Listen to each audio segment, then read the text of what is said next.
I was snorkeling on the island of Olive, if you know that. I saw that nice underwater creature. It's a nudie branch. And we will talk about how such animals move, for example. So I start my lecture. And to start with, I'm a mathematician by education, and I had a hardcore education on the technical university, and then I came to the University of Applied Arts, and my task was to teach the students mathematics and geometry. Geometry is rather easy because everyone likes geometry, as long as you teach it right, I think. Mathematics is a bit harder, seems to be. And it was so that even at the technical university they rejected mathematics for the architects, which is almost ridiculous. But now at our university, students come and like mathematics. But I have to say, it's not mathematics that you would expect, it's applied mathematics. And my approach is mathematics via nature, which is not so easy and not so trivial to see. One always expects mathematics everywhere, but where is it actually? Good. So I wrote books. Book writing is my major hobby, so to say. And one was about geometry and its applications in arts, nature, and technology. And it's the emblem of the Angewandte. And one of my latest books is Nature and Numbers, which actually, both books came out in German first, but now they are available in English. And if we watch this picture, it's quite easy to see that a snail house is something very geometrical. It's one of the few examples where you immediately see the geometry. And also another book which will come out in English soon, but right now is only available in German, is about the evolution of the eye. Because how the eye works is pure geometry. It's very interesting, and it was even amazing for myself to discover the different kinds of eyes that our creatures on Earth develop during the evolution.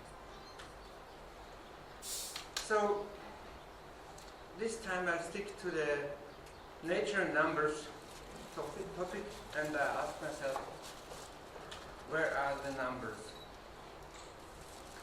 Let's enlarge it a little bit because it's hard to read. Yeah. Oops.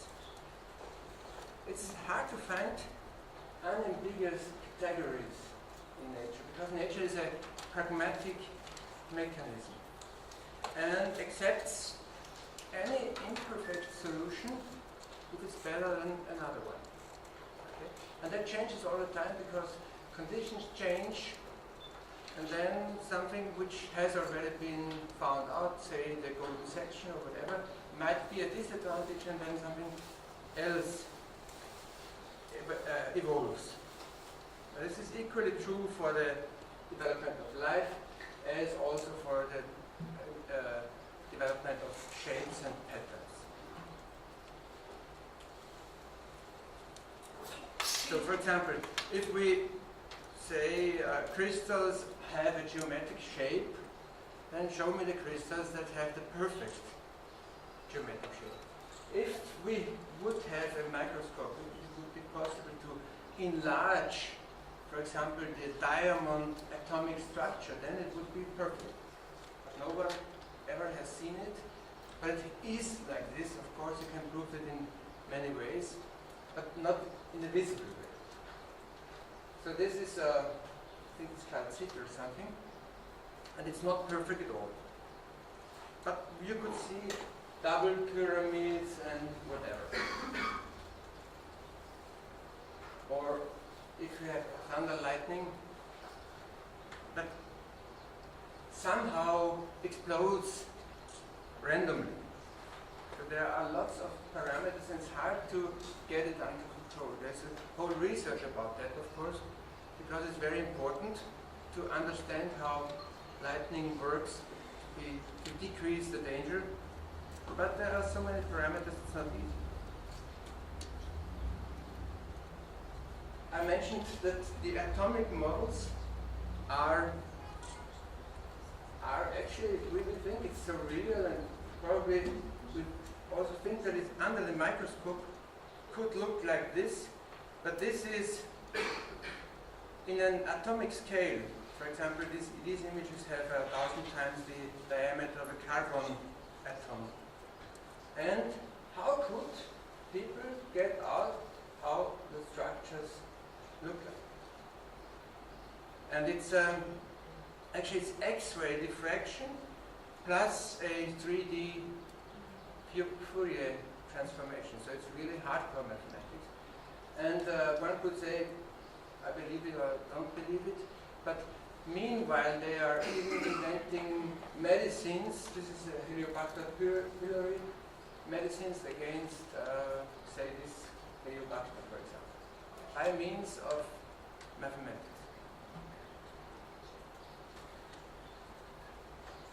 Let's take a look at more obvious examples where you easily can see the geometry behind. Actually, I start with something which is, again, not so obvious. This is the movement of the planets in our solar system, because no one has ever seen the conics. They had lots of numbers. There was Tycho Brahe and Kepler, and they all evaluated the numbers. And then at the end, they said, okay, it must be a conic section. It must be an ellipse. No one can see the ellipse, but it must be an ellipse, not a circle. It must be ellipses, or more generally speaking, a conic section. And the proof was rather hard. The proof was given years later by Newton. And the geometric proof is extremely hard.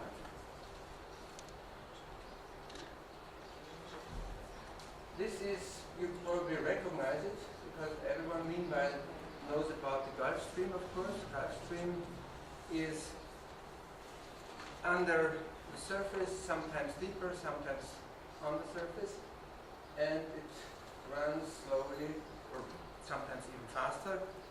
And that's a curve, a mathematically almost defined curve. So what happens is that warm water comes back from the American continent, chills down south of Greenland, sinks down to a depth of 4,000 meters, and then goes somewhere. No one knew that, where the water is going actually. It's a very new research. There are whole research ships that got it out, what happened. So this is the global conveyor belt, or also called the thermohaline currents that go very, very slowly within hundreds of years, even thousands of years, around the globe, surround the Antarctica, go into the deeps of Pacific.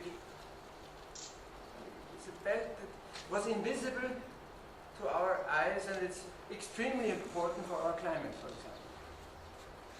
So this is almost like a planet path, almost like a conic section that runs on the Earth. And if that changes, then it has large impact on our climate. For example, if I stop it here,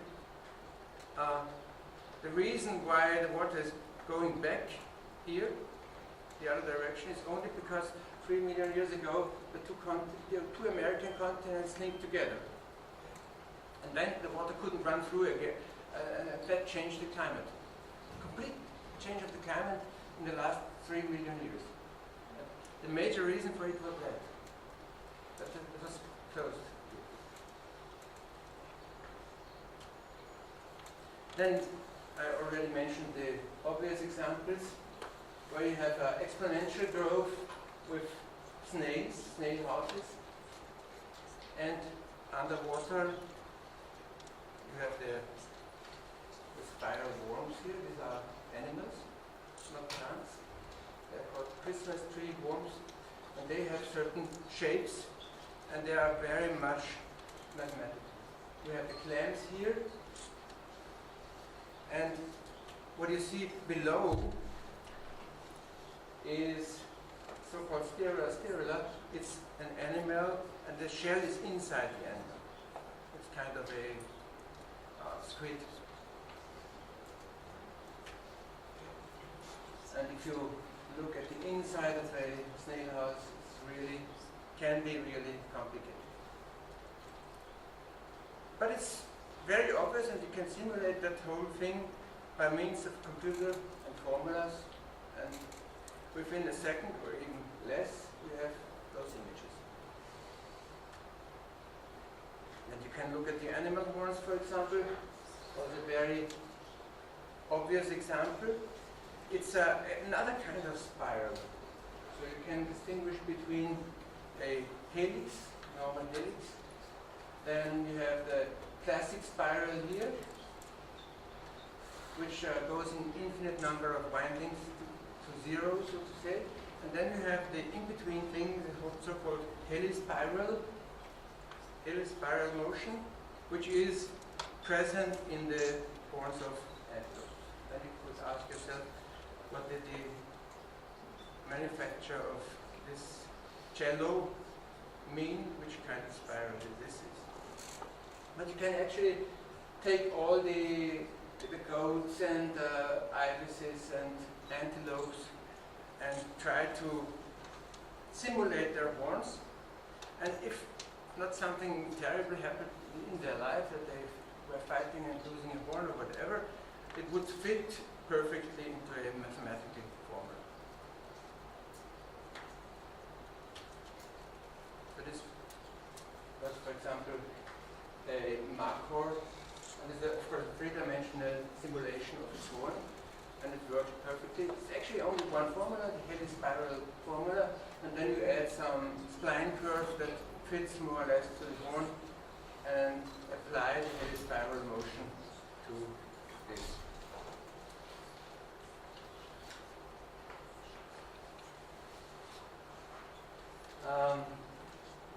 Meditate. So you see, I see animals, take pictures of them, empathetic pictures hopefully, even if it's in meditate, and then analyze what is behind. And here is actually not hard to find out that it's a tubular surface or a pipe surface. That helps very much, and it's also applied quite often in technology to use those kinds of. It's actually a sphere that's going around somehow in space, and the hull surface is a pipe surface or tubular surface. Then you can again ask yourself, how many legs does a millipede have, for example? How do we count the legs? Not 1,000, less, sometimes a couple hundreds. But how can you count them easily? You count segments, and you know that each segment has 4 legs. Multiply the number of segments by 4.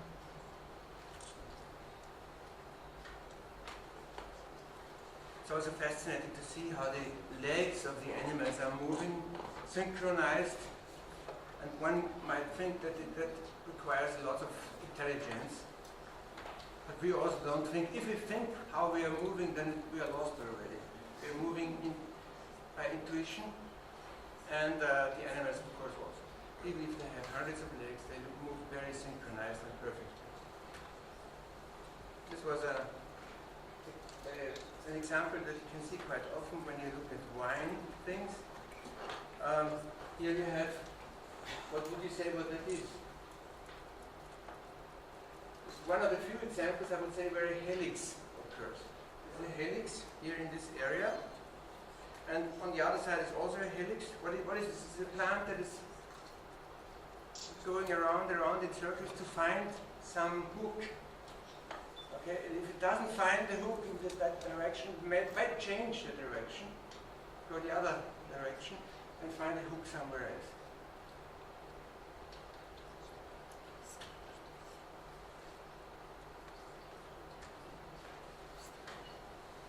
Then, what is also famous, of course, are the Fibonacci numbers. Because Fibonacci, one of the first mathematicians in Europe, thought about nature and numbers, and he was thinking, if we have two rabbits, what happens after 1 month, 2 months, etc., etc. He found out his famous numbers, Fibonacci numbers, and actually they very soon converge to the exponential growth. So the division of two following Fibonacci numbers converges to the golden ratio. Golden ratio is, finally you get an exponential growth, and you ask yourself, where will that end? Because exponential growth is always very dangerous, as we know from bacteria, for example. But if you think of a snail also grows exponentially, and all of a sudden decides, okay, I'm big enough, I stop my growth. So the snail houses do not get infinite large, at a certain size they stop. And you might ask yourself, do plants also grow exponentially? Well, we can take this fern, for example. It looks like exponential growth. Then you take a look at the in-between points here, mark them, and check the distances, if they grow exponentially or not. And then you find out they grow arithmetically. That means that this fern at least doesn't grow exponentially, but arithmetically, which is typically for example, also a tree. A tree also adds one ring after the other, one ring every year, 2 rings maybe. But anyway, it's a linear growth, and that can go on for forever actually, because there are trees that are thousands of years old. And then you find something like that, and you ask, what is this plant or what? No, of course it's only a track in the snow. And if you compare the left and the right image, then you might ask yourself, this is so completely different, why even compare it? But you can find out some similarities. You have a midline, you have branches that go under the same angle, and in this case even in the same distances, which is also arithmetic. So it's not so different actually. Or maybe you know images like these, where you have electric loadings and equipotentially lines and orthogonal trajectories, whatever. This always looks like you can see here. And then you look around, or you make a simulation with 3 loadings or whatever, interactive, you can play around, and then you find that. What the hell is that? These are 2 trees that grew together, and eventually both were cut down, and then this dried out, the mark dried out, and then every mathematician would say these are special curves. Actually, they are curves of 4th order, I claim. Not Cassini curves, but very similar to them. And these are the orthogonal trajectories. If you say, well, it's hard to find such examples, this can be done every day. You have 4 candles, 4 burning flames, and then you get the same curves. Why is it like this? You have a heat source in the middle, and due to the quadratic distance, you get certain heat at a certain distance where the wax starts to melt, And then you can get all the kinds of curves of fourth order that we had earlier. Minimal surfaces are also a big topic in nature. Everyone knows the examples that you dip in wireframes into soap liquid and you get minimal surface. Minimal surface means that the surface tends to get minimal surface. Okay. Mathematically speaking, it is we have a curvature in one direction, a curvature in the orthogonal direction, the main curvatures. If they are in different directions, could also be in the same direction, then you have a sphere, the only solution. Then you have minimal surfaces. And then you look in nature again. For example, one of the typical and well-known algebraic examples of a minimal surface is the Enneper surface. And then you snorkel in the Mediterranean and you find that brown algae very often tend to have minimal surface. You can even see the parameter lines. But you have to give up the claim that you always find the perfect mathematical solution. It always looks a bit like this. Okay?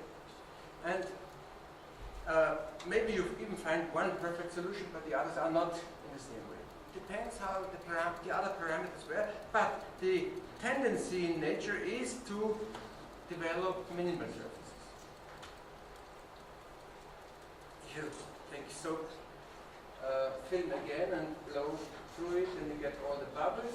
First it looks like this, a little bit enlarged in this case, and after a while the tension, the surface tension, creates the sphere. If it's not disturbed. Yeah, we could see the disturbance here. Live. So this bubble didn't have time to get a sphere. If it had had 10 seconds more, then it would have been a sphere. And the same happens to the tiny drops, water drops in the spider nets. They are spheres. Then you could ask yourself, how many of those tiny spheres do we need to get a sphere with 4 times the diameter? So here is a small sphere, maybe a fourth of the diameter of this large sphere. Then can you ask the students, how many spheres do you need? And that is true not only for spheres, it's true for everything in nature which is similar. All the similar things have the same rule. It goes with the cubic potency. Okay, so you need, if this is a fourth, you need 64, 4 to the power 3 spheres to get the big one. So 64 tiny spheres make up the big one. And actually it's interesting that this could be the moon and this could be the Earth, because the moon has the fourth of the diameter of the Earth. So 64 moons fit into our Earth. The moon is, by the way, a part of our Earth. It was cut out by other comets that were shot on our planet. And funnily enough, the weight of the moon is a little less than 64. It's 1/80. So that means that the moon is not so heavy as the Earth, although it stems from the Earth. And you could ask yourself, why is it like this? Because the heavy part of the Earth isn't inside. The ferrum and nickel or nickel is inside, and the not so heavy stuff is outside, and that was shot out, and that's part of the moon. By the way, there is water on the moon. We know that since very few years only. Water on the moon. Mars, of course, but moon. So, one major topic is distribution in nature. How can I distribute things in order to get, for example, as much offspring as possible, or as much rays as possible? So you take a simple cylinder and ask yourself, how do I have to distribute the points on the cylinder that they are optimized? And funnily enough, it's not a trivial problem. Actually, you can only solve it by means of computer. Because you start with something, check how it is, and try to improve it. Next step, and so forth, and so forth. And it's an iterative process, and at the end you get actually quite easily the result, which is some distribution on a cylinder, or could be on the torus as on the right example. Or how does a flower develop as many, I don't know the word rates, blossoms maybe, in order to get as much offspring? How do I distribute points on a sphere, for example? It's actually a problem that came from electrotechniques. It's a Thomson problem. I have no, can you see how much time I have got? 15 minutes, okay, so it's not so critical, okay. If you take a coin, and it's not too heavy, this is out of aluminum, and you put it on the surface of the water, it will not sink down under certain circumstances, and the surface will be bent. And since it will be bent in kind of a surface of revolution, one can prove that it has to be a helicoid. So if you enlarge the picture here, you see that part of the helicoid is most probably there. That shows the thing. If you take small things and large things, that was not a helicoid. catenary. I'm sorry. Thank you. Yeah, it was a catenary. Sorry. Because I said helicoid because helicoid is also a minimal surface, and the catenoid and the helicoid can be bent into each other. That was probably my... Because we see a similar example later. Okay, what I wanted to say is the following. You have something small and you have something big. And don't expect that the small things have the same behavior as the big ones. Because we always say, how in small it's in big. That's completely wrong actually.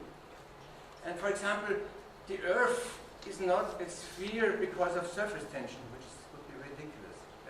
Surface tension has no impact at all on the Earth. Okay? The Earth is a sphere because of gravitation. Whereas the small, tiny water drops, they are spheres because of surface tension. But there is one nice example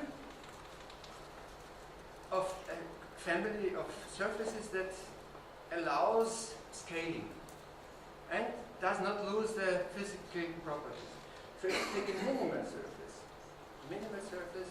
is balanced, well balanced in terms of surface tension, but it has also other properties. And you can enlarge the minimal surface, and it has actually the same properties, a very strong thing, and you can use it to build huge roofs, for example. Then we just did more or less for fun the following. We take a soft core. Soft core can change in the current, will change every 10th of a second, have another shape. But what is the shape? So we did the following. We took some geometric form here, and we applied an algorithm that tried to minimize the surface. Okay? And that works quite well and easy in a computer simulation. If I have time, I will show you the simulation. And the result is something with minimal surface. And of course, in the next 10th of a second, when the current changes, it looks different. So you don't expect something perfect. Okay? It's always a surface that has minimized or tends to have minimized surface area, but it's never perfect because it doesn't have time in this case. If it had time, it would be perfect. And that's why it also fits in here. This is a snail in the island Orlip, which moves like a bird actually underwater. It's really fascinating to see. They have whole series. And the wings, if you call it wings, actually there are wings, The wings are moving such that the surface is in any time a plane bend, a minimal surface, more or less. So you have minimal surfaces that are bending into each other. That's also an advantage of minimal surfaces. They can be bent into each other without destroying the metric of the surface. Just different in-between situations. And here I have a movie. It's just, that's the perfect mathematical approach. You take minimal surfaces, you bend them. These are minimal spiral surfaces. Could be, in the special case, in the special case, could be the bending of the helicoid into the catenoid. But here they are different ones. They are exponential things. And this could be the dance. Stop. This could be the dance of such snails. To me, it is the dance of such snails. Although, of course, this is perfect mathematics. But the other thing is wings in the currents in order to get along. And the metric of the surfaces is never changed. So you have actually, it's just a matter of embedding such a metric in space.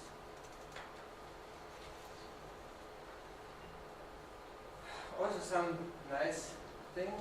How many spheres of equal diameter fit around a sphere with the same diameter? And that was, the question was given by Newton, for example, and Newton said, okay, 12 always easily fit, but does a 13 fit in? I cannot prove it. I would estimate it does not fit in. And he was right. So the 13th sphere never fits in. Maximum is 12 blue spheres around a yellow sphere. And then you look in nature, and you find similar problems, of course. And sometimes if you start to count, you see some kind of pressing here. Nature is pragmatic. Nature fits in the 13th, you can be sure. So in nature you will find 13 solutions. Here, for example, see this spider which carries around its eggs, and if you start to count, I bet there are 13 around. One more is better than nothing.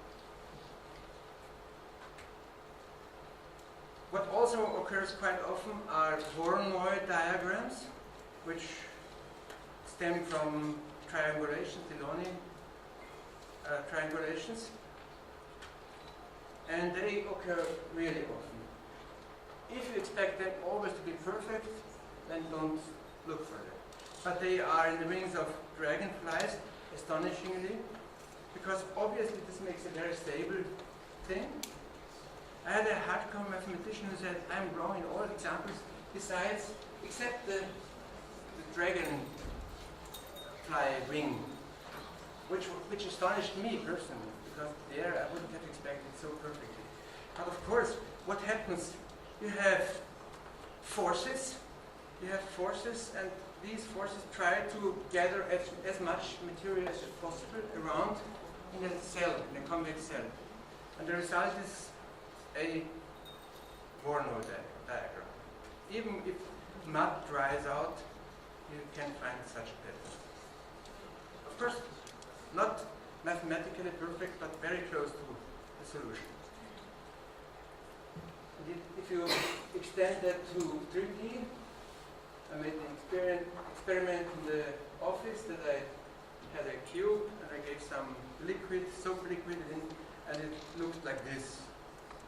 And then I went home, next day I came, and the bubbles were much bigger, consolidated, and that was stable. That was a stable pattern 1 day later. And that stayed for a week until I cleaned up the whole thing.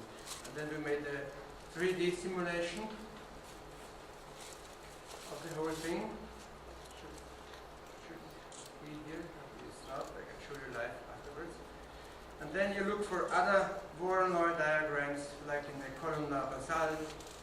And I tell you, even here, this has to do with 3D Voronoi problems. Or you look underneath the surface of a fungus, okay? And you find this so perfectly balanced thing. And then you ask yourself, is this a Voronoi diagram? And if yes, how could nature find it out? We made a simulation where we did the following. We made random points, the red random points, and created the Voronoi diagram, which looked not so good. And then we said, okay, instead of this point here, replace the new cell in the barycenter. Okay, and that improves the quality, so to say. And if you do that iteratively 10 times, 15 times, then you have a very good solution.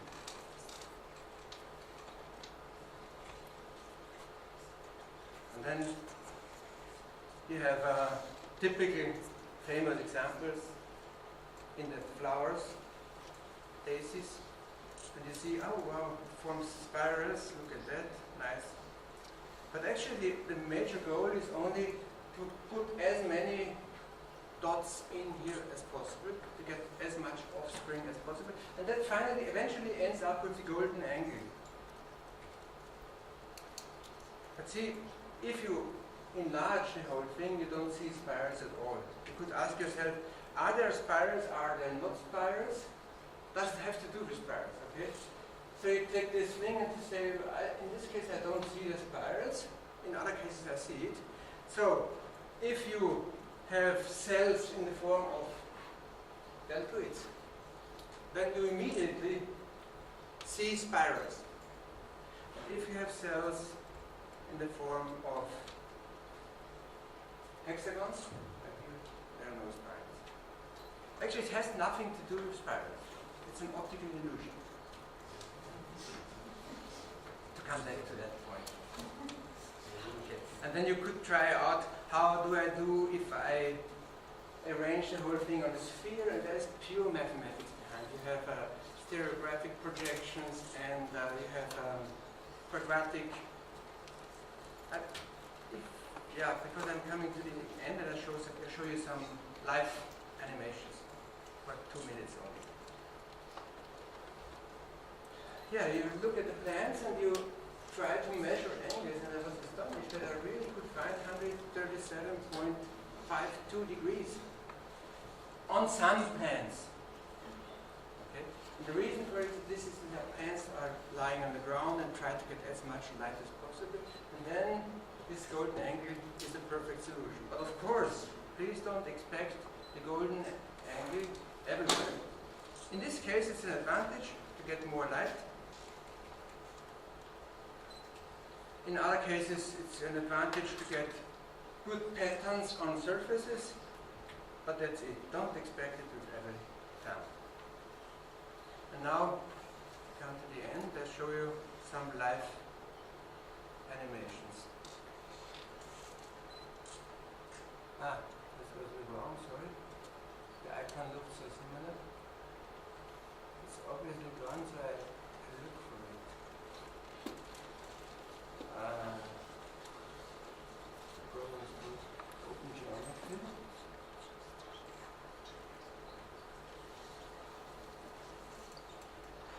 And I look at this. So this is one of the programs we developed. And for example, if you want to see the global circulation, even with clouds, or if you want to see how a tree might be generated, then you can change the parameters here. It's all live. It goes so quickly that it's 0 times, so to say. You can change the curvature, or the length, or the depth. If you decrease the depth, it looks different. Or if you investigate the phyllotaxis, you can say, okay, if I want to put patterns on an ellipsoid or a sphere, and you decrease or increase something, some parameters, or the radius of the sphere, or you can even twist it, and then compare it with examples that you know from nature. And here you can see we started with circles. Maybe the problem is I have really high resolution on my computer. Now it's decreased to almost 0. But these are circles. You start with the circle patterns, and then you apply inversion, and it looks like this. And then you project the inverted circles on the sphere or ellipsoid or whatever, and then you have the midpoints of your spheres on the surface. Or here, see here, points on a torus. You start with random points and then apply the iterative algorithm, even on a cylinder. It takes a while, but only a very short period of time, and then it's stable, and then you have the distribution. Or the Voronoi example, I make it larger to show it to you. And now I need to balance it now. So what I do is, what I told you earlier, I replace the random points by the Berry center. Then you get a better solution. Next time, better, and it finally ends up in a stable solution. So that's what I call an iterative, enhanced Voronoi thing. And maybe as a last example, the minimal surfaces. So we took the geometrical shape, and it's still contracting. It's your own program, this program? Yes. Yeah. Where can we find it? I can give you the one. It's an executable. It was written Open Geometry, which was a system that I developed in the last 15 years, so to say. And I do almost everything with Open Geometry. Even the presentation was done with Open Geometry. Yes. So you can zoom in and let pictures move and whatever. Yeah, I restarted again to see how quickly it goes. You improve the surface, and it has several advantages. For example, the triangulation on the surface, which was at the beginning very bad, gets better and better and better. At the end, if you take a minute more, you have the perfect triangulation on any surface, any minimal surface, of course. And that's how I see that. Obviously, nature always works. It's not trivial, but it's also not hard to understand if you are open-minded. You have to skip aboard some things that you expect as a mathematician. You always expect the perfect solutions. You don't find them so easily. But if you are open-minded, then you get somewhere. It's very interesting. Good. I would be open for questions now. Thank you very much.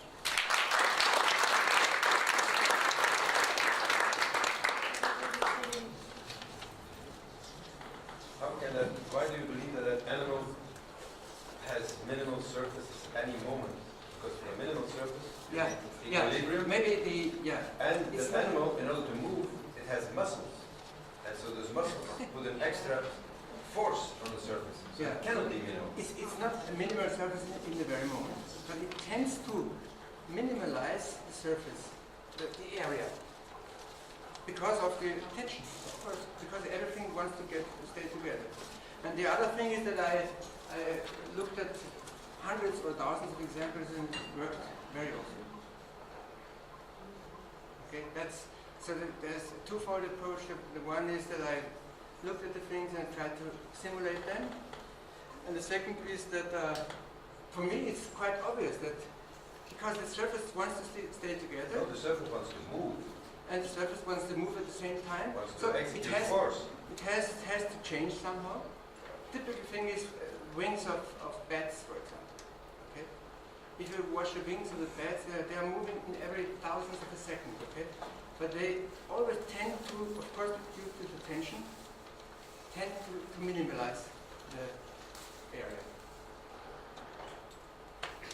So again, as I said earlier, if you expect perfect solutions, you will not find them. But if you take a movie with thousands of images of a unit branch and analyze them, the images, and take a computer simulation, you will find that it's very close to minimal surfaces all the time, especially underwater.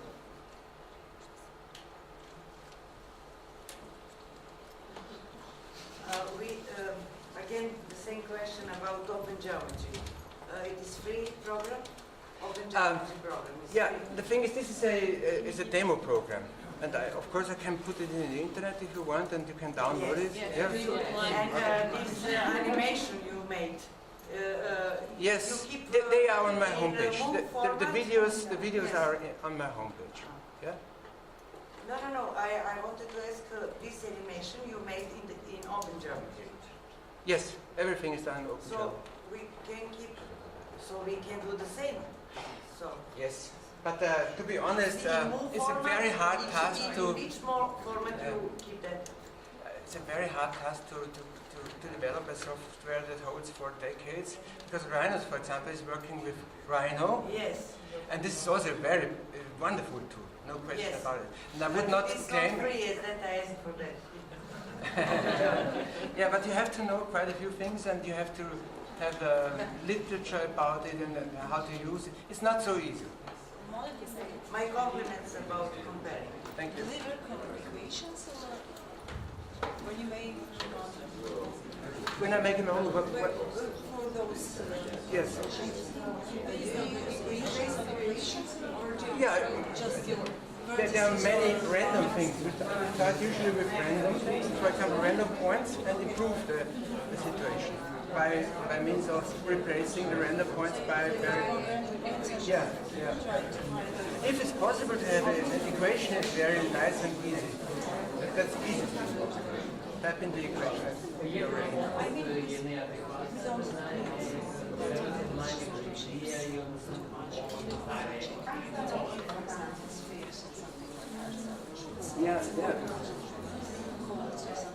Yeah. But take the sphere again and try to distribute points on the sphere equally. And then if you have 12, then it's easy, then it's perfect. But otherwise, you always find a. but to make a model of a sphere, you picture a sphere. Yeah. You can use equations. Yeah, of course. Yeah. And I need, of course, the implicit equation of a sphere for changing the points.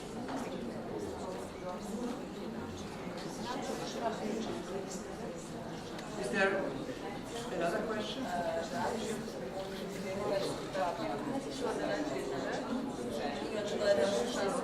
So, no question.